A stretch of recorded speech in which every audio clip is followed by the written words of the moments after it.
কোনো ধরনের মামলা ছাড়াই, ওয়ারেন্ট ছাড়াই আটক করা হয়েছে। এটা শুধু আনিস ভাইয়ের ক্ষেত্রে নয়। এটা তো হচ্ছে। এটা দীর্ঘদিন ধরে হচ্ছে। এটা আওয়ামী লীগের সময়ও কিছু, কিছু জায়গায় হয়েছে। তবে সাংবাদিকদের ক্ষেত্রে হয়েছে বলে আমার মনে হয় না।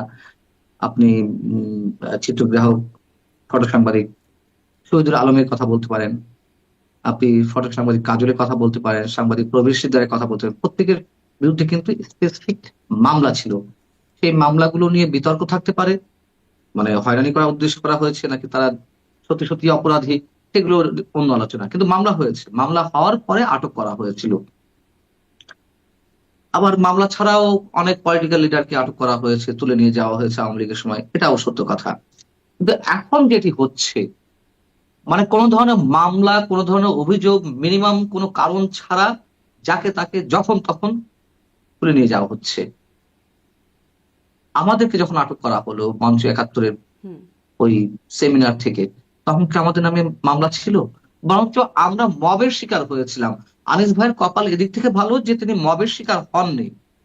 হুম। আমরা মবের শিকার হয়েছিলাম, চোখের সামনে মুক্তিযোদ্ধাদেরকে রক্তাক্ত করা হলো, লাঞ্ছিত করা হলো, এবং একটা হরিবল সিচুয়েশন তৈরি করা হলো। আমি নিজে ফোন দিয়েছিলাম তো পুলিশকে, 999-এ। পুলিশ এলো, আমাদেরকে নিরাপত্তা দেওয়ার কথা বলে, হেফাজতে নেওয়ার কথা বলে নিয়ে যাওয়া হলো ডিবি অফিসে। ঠিক একইভাবে আনিস ভাইকে যেভাবে জেরা করা হয়েছে, তার আগে বসিয়ে রাখা হয়েছে, সেম আমাদেরকেও বসিয়ে রাখা হয়েছিল। আমাদেরকে নেওয়া হলো দুপুর 12টা, 12:30টার দিকে। রাত 10টা পর্যন্ত আমাদের কাছে ফোন ছিল। কোনো ধরনের কোনো সিদ্ধান্ত তখন পর্যন্ত ছিল না যে আটক দেখাবে নাকি ছেড়ে দিবে। উপর মহলে, একেবারে শীর্ষ মহলে, টপ মোস্ট লেভেল থেকে যখন নির্দেশনা এলো, না কাউকে ছাড়া দেওয়া, হুম। ছাড়া হবে না এবং মামলা দেওয়া হবে, তখন আমাদের ফোনগুলো নিয়ে নেওয়া হলো। টপ মোস্ট লেভেল এবং মানে তারপরে কোত্থেকে, কোন লেভেল, কে? সর্বোচ্চ লেভেল থেকে।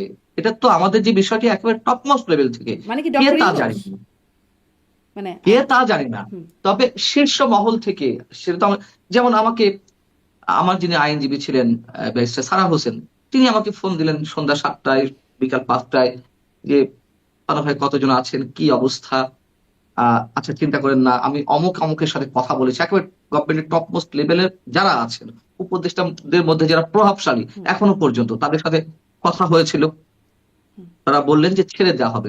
যখন বললো যে না ছেড়ে দেওয়া হবে, পরবর্তীতে যখন আমার সাথে দুবার কথা হলো ব্যারিস্টার সারা হোসেনের, 5টা এবং 7টার দিকে, তারপরে যখন রাত 10টার সময় আমাদের ফোন সিজ করে নেওয়া হলো, তখন আমরা বুঝলাম যে মামলা দেওয়া হতে যাচ্ছে। রাত 1টার সময় মামলা রুজু করা হলো। তখন তো আমাদের ধরে নিতেই হয়, যেহেতু আমাদের ওই জায়গাটিতে ডিবিতে থাকাকালীন সময়ে কি হচ্ছিল না হচ্ছিল আমরা সব জানতে পারছিলাম। ফোন তো আমাদের কাছে ছিল। শুধু ব্যারিস্টার সারা হোসেন নয়, দায়িত্বশীল আরো অনেকে ফোন দিচ্ছিলেন। তারা সরকারের সর্বোচ্চ পর্যায়ে কথা বলার চেষ্টা করেছেন। যেহেতু আমার সঙ্গে প্রফেসর কার্জন ছিলেন, হুম। শেখ হাফিজুর রহমান কার্জন, ঢাকা বিশ্ববিদ্যালয়ের আইনের অধ্যাপক, মুক্তিযোদ্ধা ছিলেন। তো সেই জায়গা থেকে তো আমরা খুব সহজেই বুঝতে পারলাম, রাত্রে 10টার সময় যখন এসে পুলিশের একজন এসআই বললেন যে, ডিবির একজন এসআই, যে ফোনগুলো দিন, তার মানে মামলা হচ্ছে। এবং সরকারের গ্রিন গ্রিন সিগন্যাল ছাড়া তারা তো এই কাজটা করেনি। তারা ওয়েট করছিলেন আমাদের ছাড়বেন কি না। যখন নির্দেশ এলো যে না ছাড়া হবে না, মামলা দাও, এবং কোন মামলায় দেওয়া হবে সেটিও নিশ্চয়ই অনেক ধরনের গবেষণা চলেছে, তারপরে মামলা দেওয়া হয়েছে। আনিস ভাইয়ের ক্ষেত্রেও তাই। কোনো মামলা ছিল না, তাকে জিজ্ঞাসাবাদের নামে নিয়ে নিয়ে যাওয়া হলো। তার বিরুদ্ধে 19 ঘন্টা পর তাকে আদালতে তোলা হলো। এবং তার আগে রাত 2টার সময় মামলা দেওয়া হলো রাজধানীর উত্তরা পশ্চিম থানায়। একই রকম চরিত্র, একই ধরনের বিষয়। হুম। এবং আপনি যদি আইনের কথা বলেন যে সন্ত্রাস, কি সন্ত্রাস করেছে আনিস ভাই? কি সন্ত্রাস করেছিলাম আমরা? হুম। মানে আমি এবং আসলে সেটা এই কি স্পষ্ট। সন্ত্রাস করেছেন এটা আমি আসলে জানতেই চাই, যে কি সন্ত্রাস অপরাধের মানে সংজ্ঞাটা কি, আমি এটা খুব জানতে চাই। আপনাদের সময় আমি জানতে চাইছিলাম, সন্ত্রাস, খুব বুঝতে পারছিলাম না। সন্ত্রাস আসলেই আসি আমরা আমি, কিন্তু তার করেছিলাম। আগে আপনি যে একটু কথা বলছিলেন যে আনিস ভাইয়ের কপাল ভালো, আপনারা তো মবের শিকার হয়ে গিয়েছেন, তার কপাল ভালো। আসলে কি এখন এখানে একটা সন্তুষ্টির জায়গা আমাদের রাখতে হবে যে আসলে কপালটা ভালো বলেই, কারণ ইনকেলাব মঞ্চের যে সর্বদলীয় সভা হচ্ছে, আয়োজন হলো, সেখানে দেখলাম যে যারা এরকম আছে তাদের দুই রান ধরে ছিঁড়ে ফেলতে হবে, এরকম বক্তব্য আসছে। যারা মানে সুশীল বা সো কল্ড শিল্পীদের ব্যাপারে বলছেন একজন সাংস্কৃতিক কর্মী সেখানে। বা যারা কথা বলছেন, তো এগুলো যে হয় নাই আনিস আলমগীরের সাথে, এই জন্য কি একটা আসলেই সন্তুষ্টি জ্ঞাপন করার মতো জায়গা? নিঃসন্দেহে নিঃসন্দেহে, তখন ওর মধ্যে তো আমরা একটু বললাম না যে আমি কি বের হতে পারবো, মানে তখনও পর্যন্ত পুলিশ আমাদের আটক করবে এটা অন্তত ভাবিনি। আমরা ভাবছিলাম যে চোখের সামনে দেখছি যে মুক্তিযোদ্ধার গলা চেপে এক হাত উপরে তোলা হয়েছে, তখন আমি কি এই বাংলাদেশের, যারা এই দেশটাকে নির্মাণ করলো, যারা এই দেশটার জন্ম দিল মুক্তিযোদ্ধারা, সেই মুক্তিযোদ্ধাদের সঙ্গে যদি এই আচরণ করা হয়, সেখানে আমি পান্না তো কোন ছাড়। সো যেই একটা ভয়ার্ত পরিবেশের মধ্যে ছিলাম কয়েক ঘন্টা, সকাল 10টা 40 দিকে মব ক্রিয়েট করা হলো, পুলিশ এলো 12টার দিকে, মানে অলমোস্ট 1.5 ঘন্টা। এই 1.5 ঘন্টা যে ওর ঢাকা রিপোর্টার্স ইউনিটিতে কি ধরনের সিচুয়েশন ছিল শারমিন, এটা আপনি কল্পনাও আনতে পারবেন না, কল্পনাও আনতে পারবেন না। তো সেদিক থেকে যে আতঙ্কের মধ্যে আমরা ছিলাম, আনিস ভাই সেদিক থেকে অবশ্যই ভাগ্যবান। হুম। আর আপনি সন্ত্রাসের কথা বলছিলেন যে কি হ্যাঁ, সন্ত্রাস হ্যাঁ। আমরা করেছি, অবশ্যই সন্ত্রাস করেছি। সন্ত্রাস মানে রাষ্ট্র থেকে তো সন্ত্রাস, ভয়। যারা কথা বলছি আমরা, তাদেরকে সরকার নিশ্চয় ভয় পাচ্ছে, প্রশাসন ভয় পাচ্ছে, তাদের দৃষ্টিতে আমরা ত্রাস সৃষ্টি করছি, তাদের দৃষ্টিতে আমরা ত্রাস, সন্ত্রাস। তো সেই হিসেবে তো সন্ত্রাস করেছি বা করছি, তাই না? না, এইটাই তো তাহলে না ধরেন, কিন্তু এটা তো সরকার একটা, যদি একটা ধরেন আপনি যেমন একটু আগে বলছেন যে আওয়ামী লীগ আমলেও হতো, একটা মামলা থাকতো, সেই মামলাটা যেমনই হোক না কেন, মানে মামলা একটা কারণ তো দেখাতে হয়, আদালতের সামনে গেলে একটা প্রক্রিয়াগত ব্যাপার তো থাকে, সেখানে হয়রানির উদ্দেশ্যে হোক আর যে উদ্দেশ্যেই হোক না কেন, সেই প্রক্রিয়াটাও একটু আমি জানতে চাই যে আদালতে যখন মামলাটা উপস্থাপন করা হচ্ছে, অপরাধের তো একটা সংজ্ঞা লাগে যে এই হচ্ছে অপরাধের সংজ্ঞা, এই অপরাধের কারণে আপনাকে গ্রেপ্তার করা হয়েছে বা মামলা হয়েছে। সেই অপরাধটা কি? প্রথমে শুনি আনিস আলমগীরের বিষয়ে আপনি খোঁজ এটা তো খবর রাখছেন, কি অপরাধ তার? আমরা তার মানে রাষ্ট্রপক্ষের আইনজীবীর একটা বক্তব্য শুনছিলাম আমি যে তো সরকারকে কাপুরি ধরে দিয়েছে আওয়ামী লীগের নেতারা, তারপরে 32টা বারে হামলা হয়েছে, ডক্টর ইউনূসের বাড়িতেও হামলা হবে, গ্রামীণ ব্যাংকে হামলা হবে, মানে এই যে কথাগুলো বলছেন, এইগুলো কি আসলে অপরাধের সংজ্ঞা? হুম হুম হুম হুম হুম, অবশ্যই। কথা বলা যদি অপরাধ হয়ে থাকে, সমালোচনা করা যদি অপরাধ হয়ে থাকে, বা সমালোচনাটা যদি তাদের দৃষ্টিতে ত্রাস হয়ে থাকে, তাহলে তো আমরা সন্ত্রাসী। আর আনিস আলমগীর ভাই যে কথাগুলো বলেছেন যে ডক্টর ইউনূসের বাড়িতে হামলা হবে, উনি কোন সেন্সে বলেছেন? উনি বলেছেন এখন যে মবের রাজত্ব কায়েম হয়েছে, এখন যারা শক্তিশালী, সরকারের পেছন থেকে যারা সরকারকে নিয়ন্ত্রণ করছে, তারা তো এগুলো করছে। তো যারা 32 নম্বর ভাঙলো, সময় কি পরিবর্তন হবে না? সেই পরিবর্তনের সঙ্গে সঙ্গে এর পাল্টা অ্যাকশন কি হবে না? হওয়ারই কথা, বাংলাদেশের যে রাজনৈতিক সংস্কৃতি, সেটা তো হওয়ারই কথা, তাই না?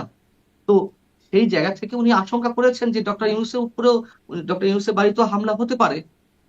তা যদি হয়, তাহলে কেন আমরা এই প্রতিহিংসা রাজনীতির প্রশ্রয় দিচ্ছি, কেন এই রাজনীতি চলতে দিচ্ছি? এবং আপনি বলছিলেন যে কি সন্ত্রাস করেছেন যে আপনাকে, আপনাদেরকে আটক করা হলো বা মামলা দেওয়া হলো। তারও আগে প্রশ্ন হচ্ছে, মামলা তো দূরের কথা, একজন সাংবাদিককে জিজ্ঞাসাবাদের নামে কেন ডিবি অফিসে নিয়ে যাওয়া হবে? আমি সাংবাদিকও বাদ দিলাম, যে কোনো মানুষকে কেন উইদাউট এনি রিজন, কোন ধরনের সুনির্দিষ্ট অভিযোগ ছাড়া কেন পুলিশ তার কার্যালয়ে, তার অফিসে, কিংবা ডিবির মতন আহ, একটা আহ, একটা প্রশাসনিক জায়গায় সেখানে নিয়ে যাওয়া হবে? সো প্রথম প্রশ্ন হচ্ছে এটা। দ্বিতীয়ত কথা হচ্ছে কি মামলা, মামলা ছাড়া কেন অ্যারেস্ট করা হবে? মামলা দিয়ে, মামলা দিয়েই কিন্তু অ্যারেস্ট করা যায় না। আমি যতটুকু বুঝি অ্যাজ এ জার্নালিস্ট, আমি যেটুকু বুঝি, আপনার বিরুদ্ধে আমি অভিযোগ জানাতেই পারি, আপনার বিরুদ্ধে আমি অভিযোগ জানালেই যে সেটি মামলা হবে হুম। তেমন কোনো কথা নেই কিন্তু। হুম। আপনাকে, মানে পুলিশের সংশ্লিষ্ট কর্তা ব্যক্তিকে এটি তদন্ত করতে হবে যে মামলা হওয়ার মতো বিষয় কিনা।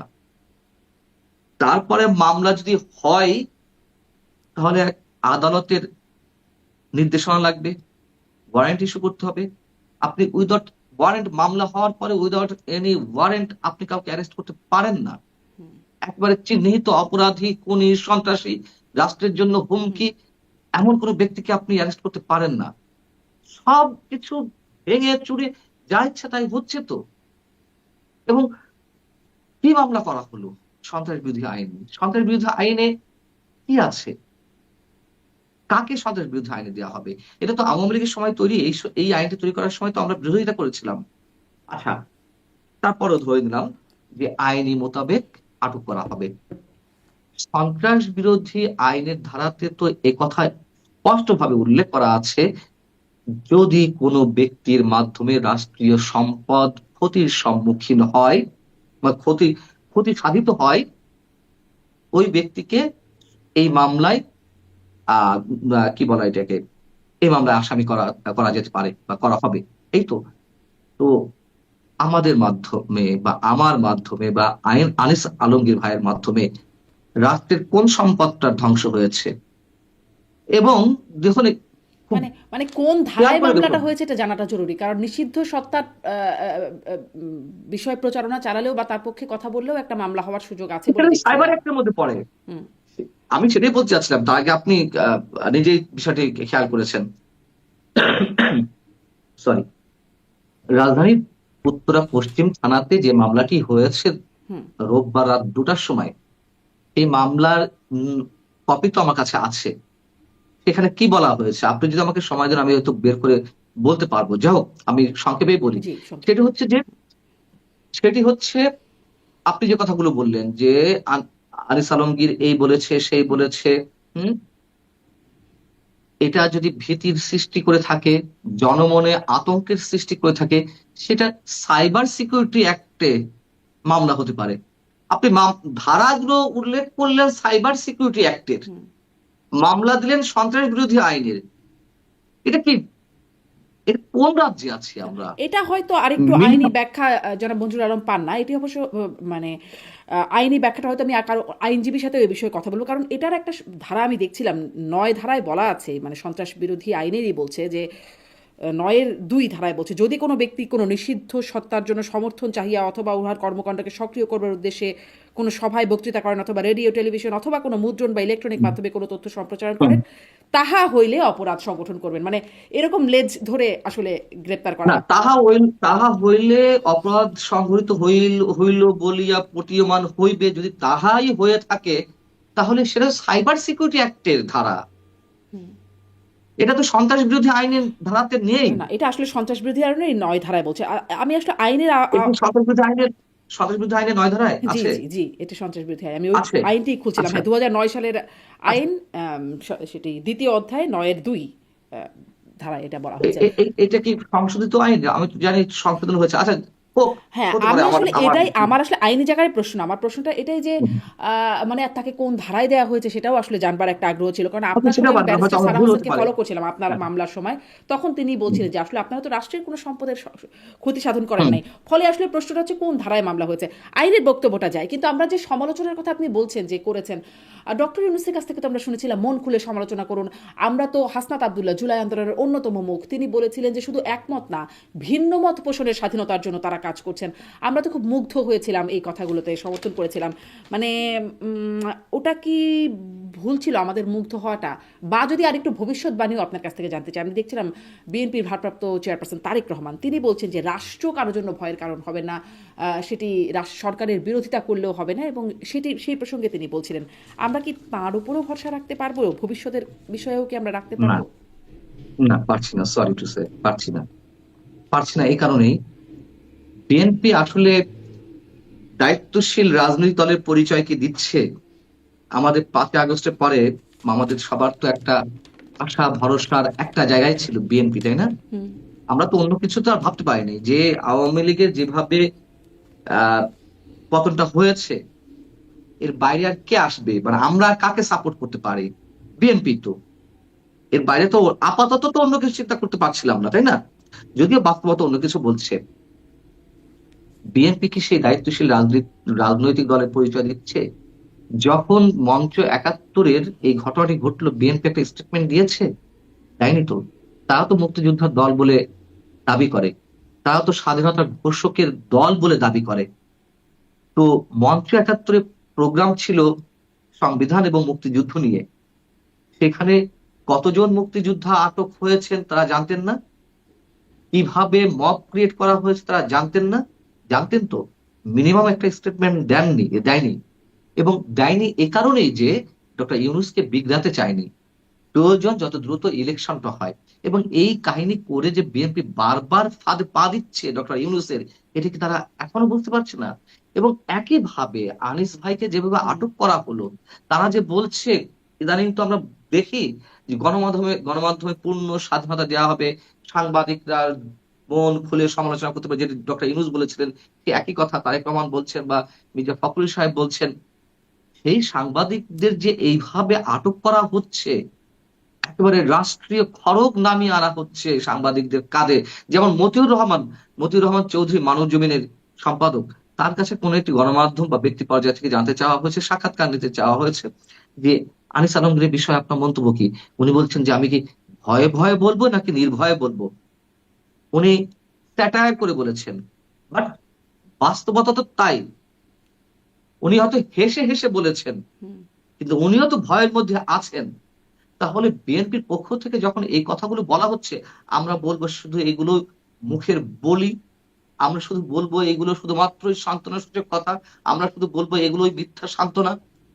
এছাড়া উচিত ছিল না মঞ্চ একাত্তরের সময় একটা মিনিমাম স্টেটমেন্ট দেওয়া, বক্তব্য বা তাদের কথাবার্তা এটি উল্লেখ করা?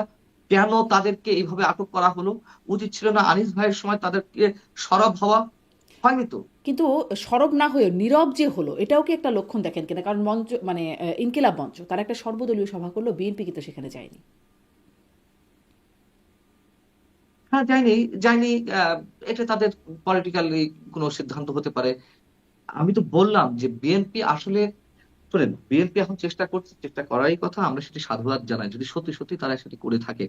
আওয়ামী লীগ সো কল্ড, আমি সো কল্ড অন্য জায়গায় বলবো, আওয়ামী লীগ ধর্ম নিরপেক্ষ একটা রাজনৈতিক দল ছিল, এটা সত্য কথা। আওয়ামী লীগ মুক্তিযুদ্ধে নেতৃত্ব দিয়েছে, এটা সত্য কথা। আরো অনেকে অংশগ্রহণ করেছে বিভিন্ন রাজনৈতিক দলের নেতা কর্মীরা মুক্তিযুদ্ধে, কিন্তু নেতৃস্থানীয় দলে তো ছিল আওয়ামী লীগ, এটা সত্য কথা। কিন্তু আমি সোকল যে জায়গাটাতে বলতে চাচ্ছি, তারা মুক্তিযুদ্ধকে নিয়ে তো ব্যবসা করেছে।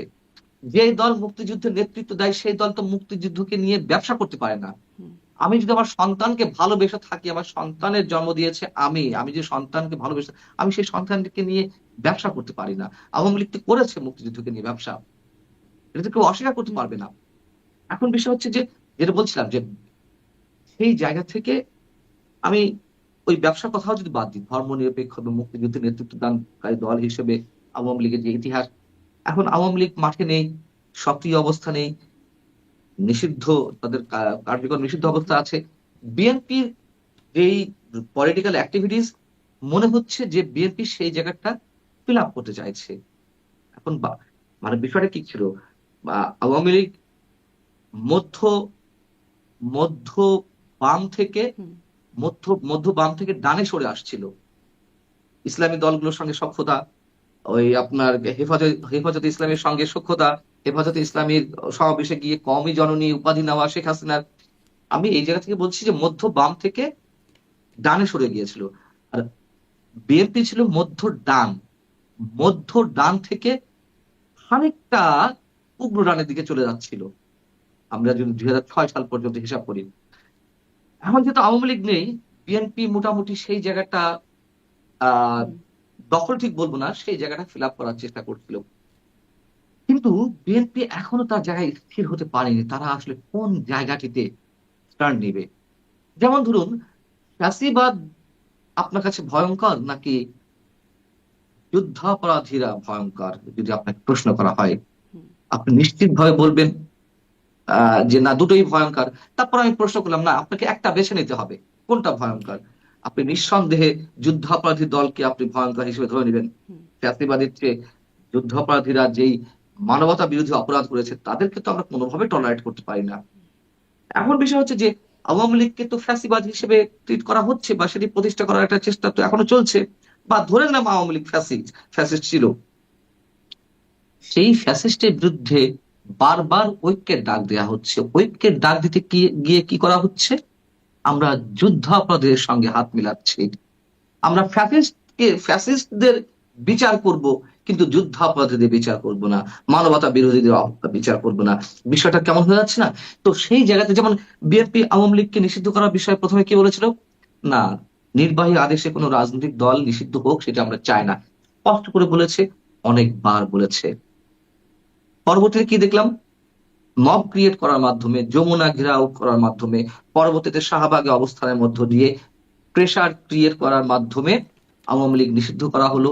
তাদের হুঙ্কারে একদিনের মাথায়, দুদিনের মাথায় নির্বাহী আদেশে আওয়ামী লীগকে নিষিদ্ধ করার পরে বিএনপি কি বললো? তারা স্টেটমেন্ট দিল, হ্যাঁ আমরা খুশি, দাবি তো আমরাই আগে তুলেছিলাম আওয়ামী লীগকে নিষিদ্ধ করার বিষয়ে। অর্থাৎ বিএনপি তার নিজের জায়গায় টার্ন নিতে পারছে না, কি করতে চায় আসলে। এই জন্য ওই যে ইনকিলাব মঞ্চের সবাই গেল কি না গেল, আনিস ভাইয়ের ক্ষেত্রে বা মঞ্চ একাত্তরের বিষয়ে তারা স্টেটমেন্ট দিবে কি দিবে না। এবং আরো একটা বড় উদাহরণ দিই, যখন 32 নম্বর ভাঙচুর করা হলো বুলডোজার, এই 2025-এর 5 ফেব্রুয়ারি, একই সঙ্গে সারা দেশের আওয়ামী লীগ নেতা কর্মীদের বাড়ি ঘর ভাঙচুর করা হচ্ছিল, সেটাও কোনো বিষয় নয়। সারা দেশে মুক্তিযুদ্ধের অসংখ্য স্মৃতি নিদর্শন বা ভাস্কর্য ভাঙচুর করা হলো ওই একই সাথে 5-6 ফেব্রুয়ারি। তারপরে কি হলো? যখন মুক্তিযুদ্ধের স্মৃতিচিহ্নের উপরে আঘাত করা হলো, 32 নম্বরকে বুলডোজার দিয়ে গুড়িয়ে দেওয়া হলো। বিএনপি দেখলো যে এটি আসলে বাড়াবাড়ি হয়ে যাচ্ছে, কিছু না বললেই নয়। তখন তারা 6 তারিখ গভীর রাতে, রাত 2টা বা 3টের সময় একটা স্টেটমেন্ট পাঠালো গণমাধ্যমে। তাও 32 নম্বর উল্লেখ করেনি, উল্লেখ করেছিল মুক্তিযুদ্ধের স্মৃতি বিজড়িত নিদর্শনগুলোর উপরে হামলা, এগুলো আসলে বিএনপি সমর্থন করে না। দেখুন ভাষা ভাষা, মানে তার কাছে মনে হচ্ছে যে আমি এই কথা বললে কি ফ্যাসিস্টের পক্ষে চলে যাচ্ছে, আমি এই কথা বললে কি আওয়ামী লীগের পক্ষে চলে যাচ্ছে, আমি এই কথা বললে কি ইসলামী দলগুলোকে মনক্ষুণ্ণ করা হচ্ছে।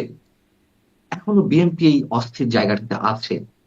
সো কিন্তু এটি একটা কি এই কারণ যে ধরেন আওয়ামী লীগ এতটা ব্যবসা করেছে, আপনি বলছিলেন যে মুক্তিযুদ্ধের চেতনা এই বিষয়গুলো নিয়ে এতটা ব্যবসা তারা করেছে, যার কারণে এখন সেই বিষয়ে কেউ কথা বলতে, মানে বিএনপির যে অবস্থানের কথা বলছেন, যে কথা বললে আমি ফ্যাসিস্টের পক্ষেই চলে যাই কিনা, এই ভয়েই আসলে তারা কথা বলছে না, মানে তাদের একটা আমার মনে হয়, তাদের একটা এই আমার জায়গা। মনে হয় হুম। যেমন যেমন আপনি দেখুন 5 আগস্টের পরে সারা দেশে কি অবস্থা ছিল, একটা ভয়ঙ্কর পরিবেশ। আওয়ামী লীগের নাম গন্ধ তো দূরের কথা, বঙ্গবন্ধু দূরের কথা, মুক্তিযুদ্ধের শব্দটা উচ্চারণ করতে পারছিল না মানুষ। আপনি দেখুন, এই কথা আমি অনেক জায়গায় বলেছি, আপনি তো টেলিভিশনে কাজ করেছেন, ভালো জায়গায় কাজ করেছেন, আপনি দেখেছেন না? আমরা তো দেখে আসছি, আমি যতদিন কাজ করছি অন্তত টেলিভিশনে, যেমন আমার সাংবাদিকতা টেলিভিশনে তো প্রায় 1.5 যুগ হয়ে গেল। টেলিভিশনে স্ক্রিনে এই যে জাতীয় দিবসগুলোতে, শহীদ দিবস, বিজয় দিবস, স্বাধীনতা দিবসে ডগই উঠতো তো। হুম। বিজয় দিবস, স্বাধীনতা দিবসে স্মৃতিসৌধ কিংবা পতাকার সিম্বল, তো সিম্বলিক আকারে কিছু তো উঠতো। এখন আপনি চ্যানেলগুলোর দিকে তাকান তো, 2-4টা চ্যানেল ছাড়া কোথাও কিন্তু নাই। শহীদ দিবসে কালো ব্যাজ উঠতো, নাই। পত্রিকাগুলোতে এক কলামে ইতিহাস ভিত্তিক লেখা থাকতো, এখন হাতে গোনা 2-4টি পত্রিকা ছাড়া কোথাও নাই। এটি কেন হচ্ছে? ওই যে একটা আতঙ্ক, ওই যে ভয়, ওই যে 5 আগস্টের পরে মুক্তিযুদ্ধের শব্দটা উচ্চারণ করা যাচ্ছিল না, মুক্তিযোদ্ধারা নিজেরা পরিচয় দিতে সাহস পাচ্ছিল না যে আমি মুক্তিযোদ্ধা। এই ভয়গুলো আস্তে আস্তে কাটিয়ে উঠেছে, কাটিয়ে উঠেছে। কিন্তু বিএনপি এখনো পর্যন্ত ওই জায়গাতে আমার মনে হয় কোনো ফার্ম ডিসিশনে পৌঁছাতে পারেনি যে তারা আসলে কি করতে চায়। এবং ভারত ইস্যুতে আপনি দেখুন, 5 আগস্টের পরে ভারত ইস্যুতে কখনো কখনো বিএনপির কোন কোন নেতা হুঙ্কার ছাড়ছে, আবার কখনো কখনো কোন কোন নেতা বলছেন না, প্রতিবেশী রাষ্ট্রের সঙ্গে শত্রুতা করে টিকে থাকা সম্ভব নয়। আমরা তো দেখছি দ্বিমুখী কথাবার্তা। তো ভারত ইস্যুটা আমি এটা আরেকটু বিএনপির জন্য আলাদাভাবে কথা বলতে চাই, কারণ এখন ভারত ইস্যুটা খুব সেন্সিটিভ একটা জায়গায় পৌঁছে গেছে, ছিলই, এখন আরও বেশি হয়ে গেছে সম্ভবত। মানে যেই বিষয়টি বলছেন মুক্তিযুদ্ধের বিষয়টা, আমি শুনছিলাম প্রভাবশালী অনলাইন অ্যাক্টিভিস্টরা তারা বলছেন এখন মুক্তিযুদ্ধ শব্দটাই একটা প্রতারণা। মুক্তিযুদ্ধ মানে এই শব্দটাই সঠিক না, সবচেয়ে বিভ্রান্তিকর শব্দ হচ্ছে মুক্তিযুদ্ধ। কে বা বলছে? এটা আমি দেখছিলাম একটু আগে কেবল খেয়াল করছিলাম, কিছুক্ষণ আগে হয়তো ভিডিওটা রিলিজ হয়েছে, পিনাকি ভট্টাচার্যের কথা বলছি। তারপরে তার ও, আগে তো দেখলাম যে আর একজন প্রবাসী অনলাইন অ্যাক্টিভিস্ট সাংবাদিক ইলিয়াস হোসেন, তিনি বলছেন যে তখন বীরাঙ্গনাদের সম্পর্কে বেশ স্ল্যাং বেশ স্ল্যাং ইউজ বেশ হচ্ছে। স্ল্যাং কথা বলছেন। মানে আমাদের দেশেও ইব্রাহিম হুজুর বলছেন যে 16 ডিসেম্বর সেটি কালো দিবস, 71-এর প্রজন্ম সবচেয়ে নিকৃষ্ট প্রজন্ম, এরকম কথা বলা হচ্ছে। ঘৃণিত প্রজন্ম। হ্যাঁ, ঘৃণিত প্রজন্ম। মানে তখন আসলে কোথাও উস্কে দেওয়া হচ্ছে না, মানে মুক্তিযুদ্ধ বা তার প্রজন্ম তারা আসলে এটা উস্কানি বোধ করছে না, নাকি তাদের এখন আর উস্কানি হবার মতো তারা মানে সেই জায়গায় নাই? উস্কাইছে না আর কি। হ্যাঁ, উস্কিত হচ্ছে না আর কি। হুম, উস্কিত হচ্ছে না। হ্যাঁ, হ্যাঁ। এখন বিষয় হচ্ছে কি, আপনি দুটো পার্ট সাথে নিয়ে এসেছেন, থ্যাংকস আপনাকে। আপনি না বললেও আমি বিষয়টা নিয়ে আসতাম। প্রথম কথা হচ্ছে যে আমি এদের সম্বন্ধে পার্সোনালি কোনো কমেন্ট করতে চাই না। একটা শব্দ উচ্চারণ করতে চাই, মানে একজনের বক্তব্যকে আমি কোট করতে চাই। সেটা হচ্ছে সিরাজুল ইসলাম, মানে সিরাজুল ইসলাম চৌধুরী স্যার, হুম, ঢাকা বিশ্ববিদ্যালয়ের ইংরেজি বিভাগের এমিরেটাস অধ্যাপক। সিরাজুল ইসলাম স্যারের একটা কথা দেখছিলাম আমি। তিনি বলছেন যারা মুক্তিযুদ্ধকে নিয়ে বিকৃত কথাবার্তা তুলছেন তারা মানসিক বিকারগ্রস্ত এবং উন্মাদ। আমি উন্মাদ আর মানসিক বিকারগ্রস্ত ব্যক্তিদের নিয়ে কোনো কথা বলতে চাই না। তবে হ্যাঁ, প্রতিবাদ হবে না? অবশ্যই প্রতিবাদ হবে, অবশ্যই প্রতিবাদ হবে। আমার মাকে যদি কেউ আমার সামনে দাঁড়িয়ে স্ল্যাং ইউজ করে, আমি যতই ধরে নিই যে ব্যক্তিটি উন্মাদ, মানসিক বিকারগ্রস্ত, তারপরেও তো কিছু না বলে পারবো না। হুম, আমার দেশ, আমার মা, আমার মাটিকে নিয়ে কথা বলবে, আমরা চুপ করে থাকবো? কিন্তু চুপ করে তো আছে। আপনি যাদের যাদের কথা বললেন, যে তারা আর উস্কিত হচ্ছে না। তারা তাদের মানে ধমনীতে রক্তের প্রবাহ তারা উপলব্ধি করছে না। 15.5 বছর আওয়ামী লীগের, 15.5 বছর যারা মুক্তিযুদ্ধের কথা বলতে বলতে মুখে ফেনা তুলে ফেলেছে, যারা বড় বড় বুলি আওড়াতেন, যারা সরকারের উচ্ছিষ্ট খেয়ে ফুলে ফেপে উঠেছিল, তারা কোথায় আজকে? আওয়ামী লীগের সময় যারা আমাদেরকে দালাল, বিএনপি জামাতের দালাল বলেছিল, হাতে গোনা কয়েকজন মানুষ আমাদেরকে কথা বলতে হচ্ছে, তারা কোথায়? সময় যখন উর্বর তখন তো সবাই একই কথা বলবে, সবাই পক্ষে বলবে। এখন তো দুঃসময়, এখন গাঢ় অন্ধকার, এখন আমার অস্তিত্বের সংকট। সে মানুষগুলো কোথায়? হুম। আওয়ামী বুদ্ধিজীবীরা কোথায়? জি, আওয়ামী বুদ্ধিজীবীরা কোথায় বলছেন, অস্তিত্বের সংকটের কথা বলছেন। কিন্তু ধরেন আওয়ামী লীগ আমলে যতই বলেন আপনি যুদ্ধাপরাধ, মানবতা বিরোধী অপরাধ এগুলোর সাথে সম্পৃক্ততার জন্য একটা দলকে চিহ্নিত করার ব্যাপার আছে। কিন্তু তার বাইরেও তাদের আরও অনেক বক্তব্য আছে। তারা একটা রাজনৈতিক দল, তাদের একটা সমর্থন আছে। ছোট একটা জনসমর্থন বা বড় একটা জনসমর্থন, যেমনই সমর্থক হোক, আমি জামাত ইসলামের কথা বলছি। তারা যে আওয়ামী লীগ আমলে কোথাও কথা বলবার সুযোগ পেল না, কোনো গণমাধ্যমে আসতে পারলো না, কোনো টক শোতে কখনো প্রতিনিধিত্ব করলো না, মানে সেটাও কি একটা উচিত ব্যাপার ছিল? মানে তারা একটা রাজনৈতিক দল তো দেশে। নিশ্চয় না, নিশ্চয় না, নিশ্চয় না। তবে আপনি যখন টকশোর কথা বলেছেন, আহ এই যে আমি কেবলমাত্র স্ক্রিনে ডগের একটা উদাহরণ দিলাম। দেখুন, আমি এই চলতি বছরের ফেব্রুয়ারি পর্যন্ত একটা টেলিভিশনে ছিলাম, হুম, নিউজের দায়িত্বে। আমার কাছে কিন্তু কোথাও থেকে ফোন আসেনি, কোথাও থেকে ফোন আসেনি যে এটা করা যাবে না, সিম্বলিক এই বিষয়টি, এটি শো করা যাবে না, কোনো ফোন কিন্তু আসেনি। কিন্তু কর্তৃপক্ষের নির্দেশ ছিল না, ওটার মানে সেলফ সেন্সরশিপের জায়গা থেকে বলছি আমি, মানে এখানে সেলফ সেন্সরশিপ ছিল। এবং হাতে গোনা 2-4টি চ্যানেল ছাড়া সবাই সেলফ সেন্সরশিপের মধ্যে চলে গেল। এখন বিষয় হচ্ছে যে আওয়ামী লীগের সময় এটি বাস্তবতা। বিএনপির লোকজন কিন্তু বসেছে হ্যাঁ। আওয়ামী লীগের লোকজনের সাথে। হ্যাঁ, সাংবাদিকদের সঙ্গে বা অন্য কোনো আলোচকের সঙ্গে বিএনপি পন্থী সাংবাদিকেরা বসেছেন। আপনি এখন দেখেন তো, মানে আওয়ামী পন্থী সাংবাদিক আছে কিনা? আওয়ামী লীগ নেতা কর্মীরা তো নাই। না, এখন তো আপনাদেরকে আওয়ামী বলা পন্থী হচ্ছে আওয়ামীপন্থী সাংবাদিক, আপনাকে আনিস আলমগীর, সাংবাদিক আনিস আলমগীর, তারপরে বলা হচ্ছে মাসুদ কামাল, ডাক্তার আব্দুল নূর তুষার, মানে এরকম একটা একটা ফটো কার্ডও বানানো হয়েছে যে কারা হ্যাঁ, আসলে। একটা না, হ্যাঁ, অনেক অনেক হ্যাঁ, হ্যাঁ, হ্যাঁ, অনেকগুলো ফটোগ্রাফ সোশ্যাল বানানো মিডিয়ায় হয়েছে, ঘোরাঘুরি যে করছে। যার জায়গা থেকে ছাড়ছে। বলা হচ্ছে যে আমাদেরকে যা ইচ্ছা তাই করা হবে, করুক, সমস্যা নেই। আমরা আমরা খুব শক্তিমান কেউ না, আমরা কারোর প্রতি চ্যালেঞ্জ জানাবো না। শুধু বলবো নিয়ে যাক, হত্যা করুক, আবার জেলে পড়ুক, জামিন বাতিল করুক, আমার জামিন বাতিলেরও দাবি তোলা হচ্ছে কোথাও কোথাও থেকে।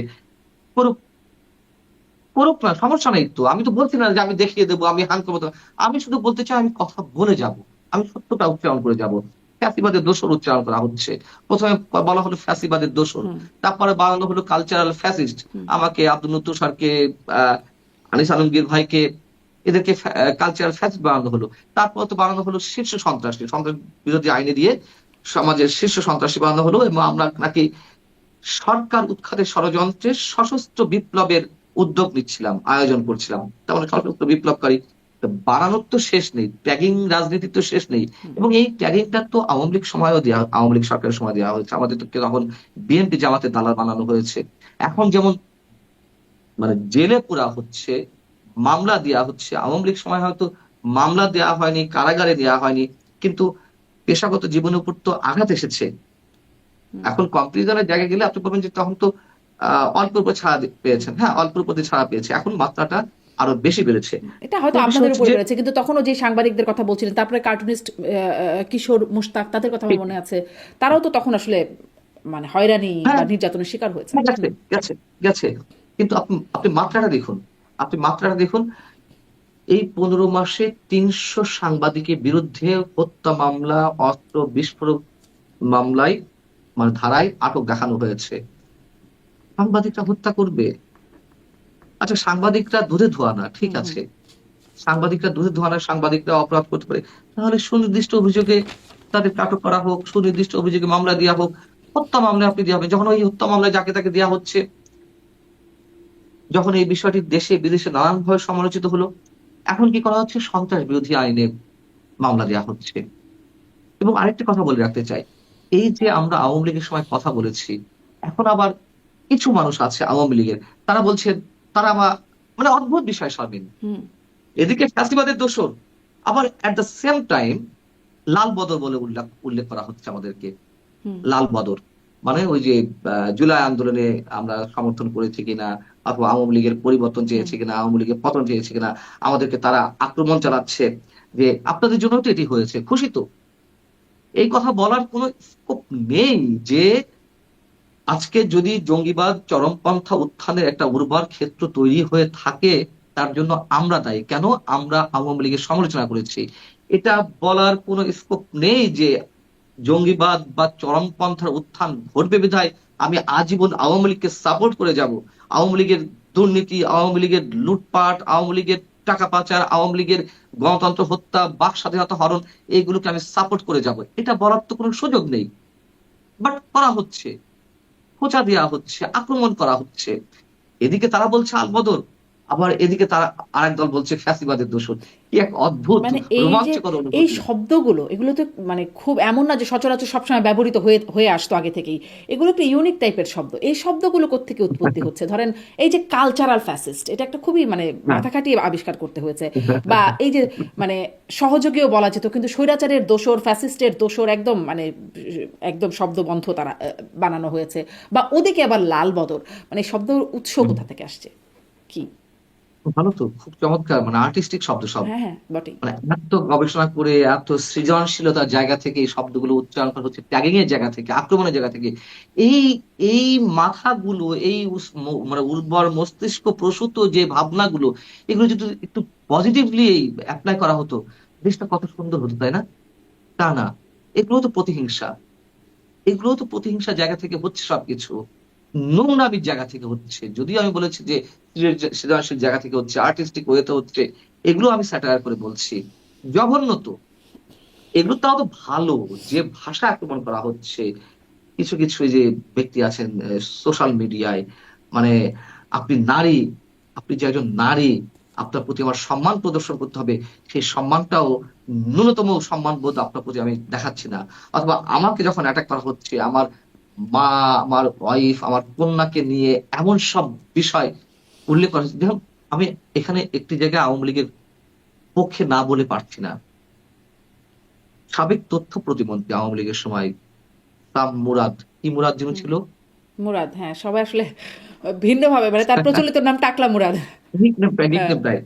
সে যখন জাইমা রহমান সম্বন্ধে খুব প্রচন্ড কুৎসিত একটা শব্দ উচ্চারণ করলেন, তার মন্ত্রিত্ব কিন্তু ছিল না। শুধু মন্ত্রিত্ব নয়, আওয়ামী লীগের সব ধরনের সদস্য পদ থেকে তাকে বাদ দেওয়া হয়েছিল। শুধু বাদ দেওয়াই নয়, তাকে দেশ ছাড়তে হয়েছিল। আর এখন আমাদের মুক্তিযুদ্ধকে নিয়ে যেভাবে নোংরা ভাষা ইউজ করা হচ্ছে, নারীদেরকে নিয়ে, অথবা আমাকে টার্গেট করেছে, আমার স্ত্রী, আমার মা, আমার সন্তানকে নিয়ে যেভাবে জঘন্য কুৎসিত ভাষায় মিথ্যা সব কথা বলা হচ্ছে, তাদের বিরুদ্ধে তো একটা ব্যবস্থা নেওয়া হচ্ছে না। কতটা কুৎসিত জায়গায় আমরা যাচ্ছি, কুৎসিত জায়গা অবলম্বন করছি। এর শেষ আছে তো, আছে, সব জিনিস একটা শেষ আছে না? আমি যে বললাম যে আমাকে ধরে নিয়ে যাক, আমাকে হত্যা করুক, আমার উপর মব চালাক, আমাকে কারাগারে নেওয়া হোক, কি হবে? সব থেমে যাবে? শেখ হাসিনা মনে করেছিলেন দুপুর 12টা 20-এ যখন তিনি দেশ ছাড়েন, সকাল 10টায় তিনি মনে করেছিলেন যে তাকে এইভাবে দেশ ছেড়ে চলে যেতে হবে? যারা ক্ষমতায় থাকে তারা এগুলো মনে রাখে না। তাদের প্রতি এই জায়গাতেই আমাদের করুণা যে তাদের সামনে কি ভবিষ্যৎ রয়েছে। ন্যাচারাল পানিশমেন্ট বলে তো একটা কথা আছে।